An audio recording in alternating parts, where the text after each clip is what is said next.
एक बुजुर्ग शिक्षिका भीषण गर्मियों के दिन में बस में सवार हुई।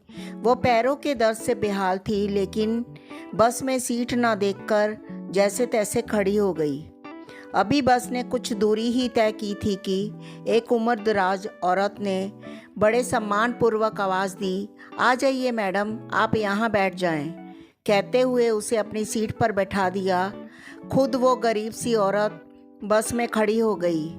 मैडम ने दुआ दी, "बहुत बहुत धन्यवाद, सच में मेरी बहुत बुरी हालत थी।" ऐसा सुनकर उस गरीब महिला के चेहरे पर एक सुकून भरी मुस्कान फैल गई। कुछ देर बाद शिक्षिका के पास वाली सीट खाली हो गई, लेकिन महिला ने एक और महिला को, जो एक छोटे बच्चे के साथ यात्रा कर रही थी और मुश्किल से बच्चे को ले जाने में सक्षम थी, को सीट पर बिठा दिया। अगले पड़ाव पर बच्चे के साथ महिला भी उतर गई।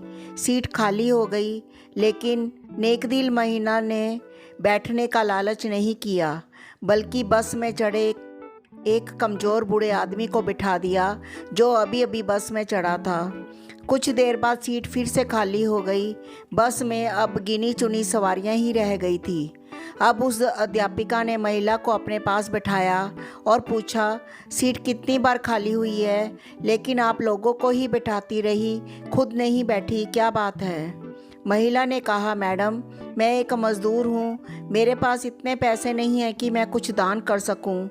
अतः पुण्य कमाने के लिए मैं क्या करती हूँ कि कहीं रास्ते से पत्थर उठाकर एक तरफ कर देती हूँ, कभी किसी ज़रूरतमंद को पानी पिला देती हूँ, कभी बस में किसी के लिए सीट छोड़ देती हूँ।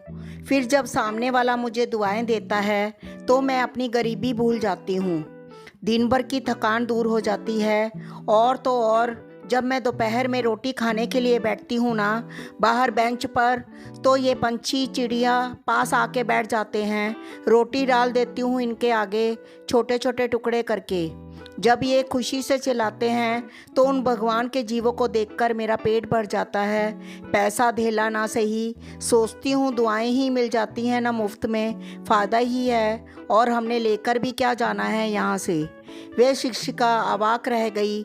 एक अनपढ़ सी दिखने वाली महिला इतना बड़ा पाठ जो पढ़ा गई थी उसे। अगर दुनिया के आधे लोग ऐसी सोच को अपना लें तो धरती स्वर्ग बन जाएगी। राधे राधे।